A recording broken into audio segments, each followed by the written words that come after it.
Seth Meyers, Late Night with Seth Meyers, on the Emmy ballots that came out yesterday for the second year. And I've read an article. I wanted to start with it last week. I'm sure you read it as well, calling you the new political kingmaker.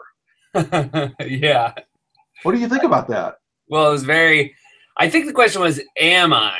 I don't think it officially said that I was, but I will say it's nice to get attention for the fact that we're trying to have more political candidates, more political guests on the show.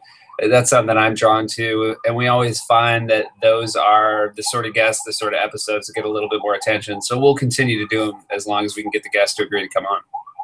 Well, it couldn't be better timing either, especially for next year with all the presidential, the race and so forth. And Jon Stewart to be gone. It's very exciting. There's a surplus. There's a surplus of choices.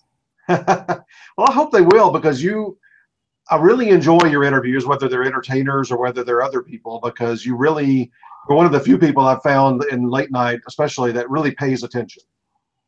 That's nice to hear. I mean, it was the part of the show that I was most concerned about coming into it because, I always pointed out on We Got to Update, when you're interviewing people, you always know what they're going to say because it's fully scripted.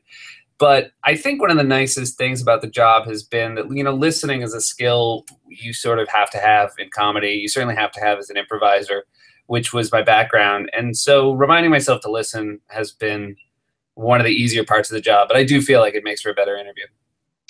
The one thing, too, and I hope as you have a lot of these political folks on over the next year and a half, with David Letterman going, I want you to have fun with them, but just as a viewer, I want you to grill these folks. He really did a good job of that, and I don't see that very often on especially like talk shows. It's really an interesting balance because you have to remember that you're a host, and as a host, you have to be polite to a point. But at the same time, I agree with you that if it's just fun and games as far as the questions you ask, it won't feel like much anything of nutritional value to the viewer. I think part of what we want to do is balance both sides of it, get people to talk about, both, their political positions, and then see if there's any hypocrisy in there. But at the same time, make it the kind of place that they want to come back. As you settled in over this last year and a quarter or so, I've enjoyed watching you kind of figure out along the way, which everybody does, what segments you like, what bits you like, the recurring ones, the ones you want to get rid of eventually.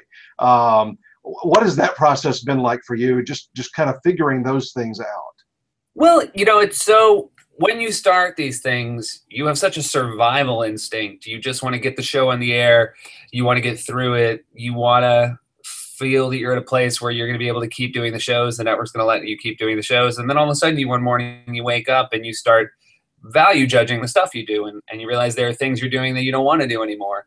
And there are things you've only done one or two times that you want more pieces like that. So the nice thing is we have a very young writing staff. A lot of our writers, this is the first job in television they've had. And so it's been a lot easier to be able to put them in a direction based on work we've already done, as opposed to when we were sitting in a room before we even started doing the show saying, it's always hard with comedy when you say, I want to do comedy that makes people think this. Whereas after a while, when we actually have pieces, you can say, oh, that thing we did today, I really like that. I'd love to be able to do 2 or 3 of those any given week. And I think we're getting closer to that.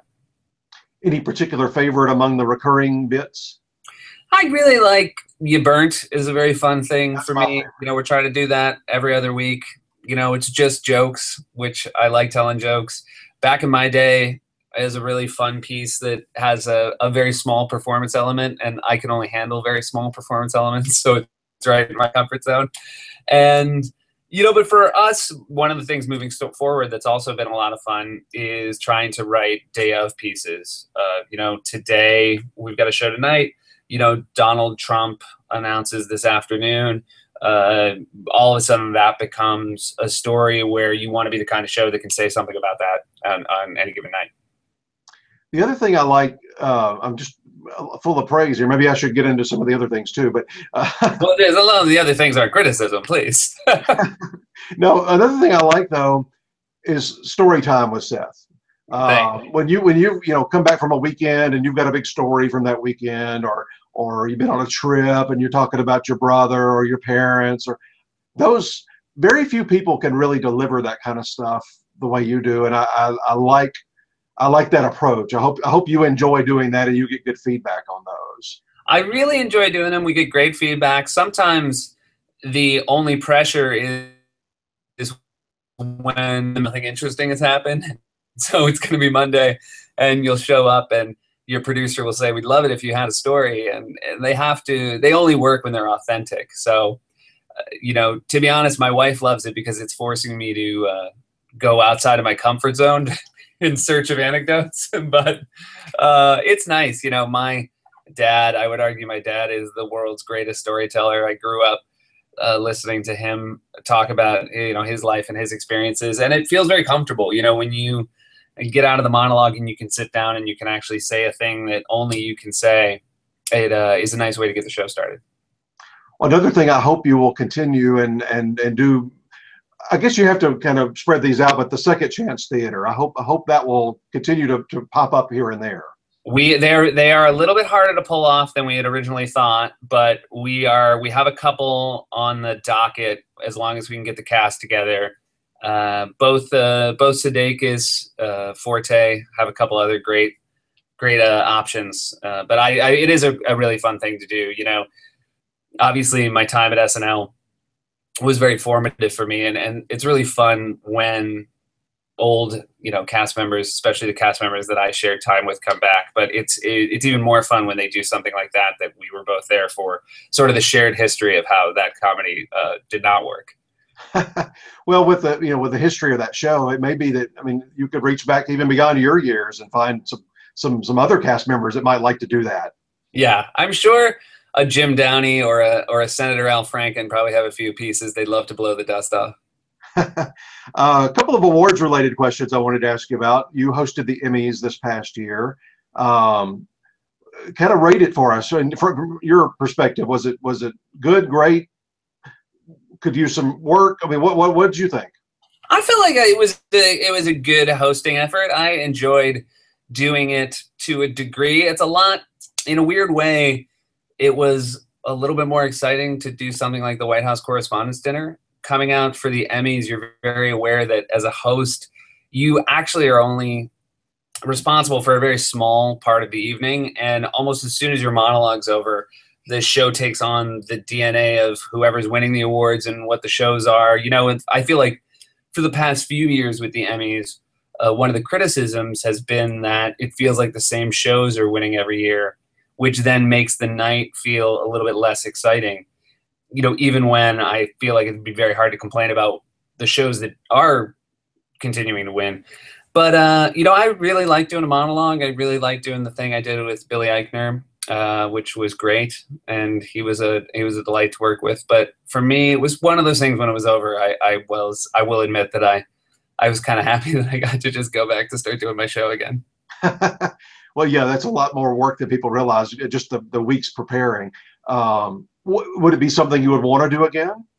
I'd hate to say, never to any of these things.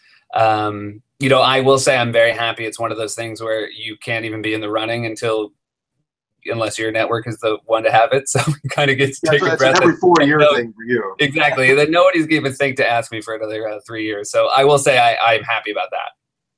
Like most things in life, by the time you get past, 3 years of not doing it, you forget the bad stuff and you only remember the good stuff.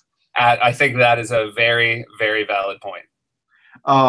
I've had this feeling for the last few weeks, and you can deny it or with Tina and Amy leaving the Golden Globes and that being on NBC, I have this feeling that you may be the new host of that. I personally, having worked with those two women, and I have wrote backstage with them on that show, I would never want to follow them.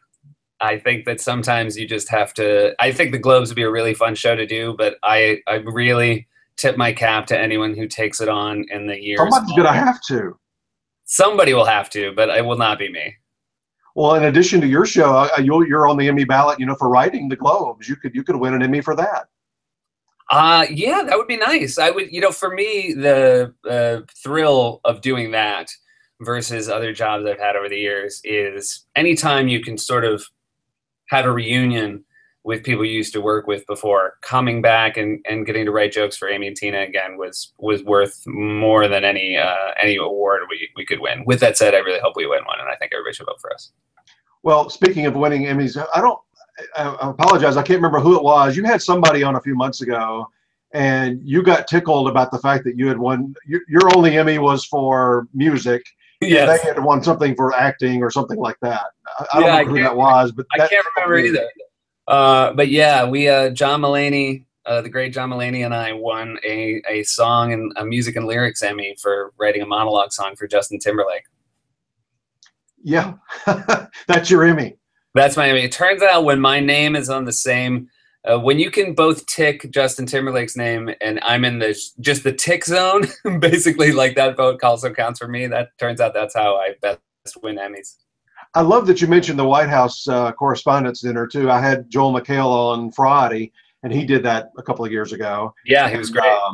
But I heard the reason I brought it up with him was I'd heard Stephen Colbert on a show, might have been that the David Steinberg show, the Inside Comedy Show, talking about what he didn't realize and what his friends didn't realize was that the room is not mic'd.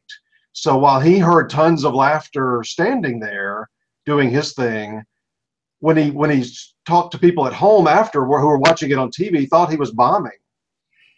Yeah, I think I was aware. I try to, when I do something like that, I work very hard to watch a lot of old ones. So I had the sense when you watch really funny people and you realize how bad the sound is, you just kind of say, okay, this is not going to be a normal comedy performance. The standard for what will count as killing in this room is going to be very different, because the mic'd part of it's only one part. The other part is it's the worst situation in a room for comedy I've ever been in. There's so many tables. It's a really long room as opposed to a deep room. There's 2 giant screens, so I would say only about a third of the people are actually looking at you. The rest of the people are looking at the screens. Not to mention the fact that at the end of the day, it's probably more interesting to watch the president watch you than it is to watch you directly. So I was very aware that usually when you're, at a podium and you have a microphone, you usually can feel everybody looking at you. That was a night where I got the sense, eyes are everywhere. People are chattering. So you sort of say, any sort of success here will be quite a success. I was looking on Wikipedia when I was getting ready for Joel, and as I looked down the host list, it occurred to me that I don't think anybody's ever done that twice. Yeah, you know what? For the reasons you just said. I think Conan's done it twice now, and I think when he did it recently, that was the second time. Al Franken, back-to-back years, because he was someone I talked to back when I was doing it. So I think back in the 90s in the Clinton years, Senator Franken did it a couple times. Well, speaking of him, SNL 40th a few months ago, I've been a fan of that show since the beginning. I was like 7 when it started. And I can't imagine all of those people in one place. What were your thoughts leading up to that particular weekend, and then what happened? What maybe a favorite memory for you? Well, it was again, Lauren had asked me to help out a little bit, so and I was happy that I was also helping with the writing on it, because then for me it kind of felt like the last SNL I would ever work on, and it was certainly fitting for that. It was, so I both had the excitement of being there, but also the pressure of wanting, as a writer, wanting your stuff to go well, especially because you could never blame it on the cast that was performing it that night. It was the all-star of all-star casts. The joy was just how, even just to getting to your seat, you had to pass by 15 people that were more famous than you ever thought you'd meet. And just the logistics of space. Cause I can't remember the last time, Keith Richards waited in line for anything, but that was what was so great about the night, is no one could act and no one could big time it. Everybody had to sort of act like a regular person, which I think is why everybody was having the time of their lives, is not for someone like me, but for someone who has been so famous for so long, to be somewhere where they could actually talk to people and not feel like the press of being a celebrity, I think was really special. And you got tickled with was it 4 of you weekend, the male weekend yeah. makers, and was it Norm Macdonald that got you all tickled? Yeah, I mean, I love Norm. He's I believe he's the Weekend Update anchor, and it was really funny because Norm just started going off script, and I just started giggling mostly because I couldn't believe because standing up there with Colin and Kevin and Norm, but also I was just laughing at the fact that I thought Norm would do it according to script, like how silly I was to think that he wouldn't just go off script. But it was wonderful. It was a real pinch yourself night from start to finish, and I was very happy to be there. Well, you said something about final time, but I can't imagine that you wouldn't be back like as a guest host at some point in the near future. We'll see. But if you look back at my sketch work on SNL, unless they want a host to just come out and do Weekend Update for 90 minutes, they can probably do a lot better than me. Well, they've hidden hosts before. Yeah, that's true. And actually, as an ex-head writer, you like one of the sports stars. I know how to hide them. No, I'm just kidding. I liked your sketch work. I truly remember when you took over, Weekend Update, and it kind of, we all kind of realized, well, he won't be, or maybe you even announced you wouldn't be in really any mini sketches anymore, if any. And I just thought I was going to miss you doing some of that stuff. That's very kind of you to say. You were in a very small fraternity with my my mother and father. Well, you guest host, you invite me, I'll come and thank you. Yeah, I'm gonna want to stack the crowd that night. What else we talked right before we started, what else is on the in the pipeline and also on the Emmy ballot this year for you? I know you've got several projects. I got several projects. I guess on the Emmy ballot this year, The Awesomes, which is the show I have with Mike Shoemaker on Hulu, will be in the animated category, and we're very excited. Excited certainly to be on the Emmy ballot. Even more excited that our season 3 is going to start on Hulu in September. That's been just a really fun thing for somebody who grew up loving superheroes to actually have a animated project like that. Has been a good use of what little off time I have. I imagine some of your voiceover people are on that category too. Yeah, I think, it's weird. I can't remember how it works at the Emmys if we have to pick just a couple to submit, but we have an incredible voice cast. So many standouts, from Bill Hader to Maya Rudolph to Kenan Thompson, Amy Poehler. People who, I think are, certainly going to be the first choice of Pixar movies, and yet we are getting them to do it as a favor for, little to no money. So it's been, our Rolodex has been very helpful for us through the whole process with The Awesomes. I'm sure they are. That's one of the few. That's a juried category, so they don't actually have a ballot. It's like something they have internally that you've submitted your stuff, but people like me, we don't know, and then they just announce who the nominees are over in July. So we don't know either. Well, I'll wait with bated breath for July. We certainly have some deserving candidates there. And you, what was the other one you mentioned to me right before we started? Well, that would be hopefully for next year, but in August 20th, I have a show with Bill Hader and Fred Armisen. It's been so fun to collaborate with those guys again, called Documentary Now, that's going to premiere on IFC, that I'm very, very excited about. Yeah, I was reading about that in one of the magazines. Tell us just a little snippet of what's that going to be? The conceit is that this show, Documentary Now, is a documentary show that's been on television for 50 years, and this is the 50th anniversary of it. And this is a show that these are the 6 best documentaries of the past 50 years. And we worked with our great SNL director, Rhys Thomas, and his cinematographer, Alex Buono, and they're just brilliant. So stuff, we have documentaries from the 20s that are supposed to look like the 20s, stuff from the 60s that's supposed to look like the 60s. And best of all, we have Helen Mirren introducing each episode. So that. Oh wow! Like a PBS, a real life PBS kind of a thing. She's our Laura Linney, yeah.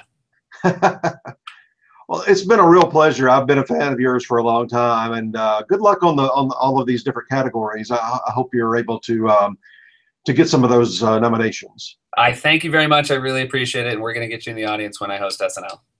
Well, I can't wait. Thanks.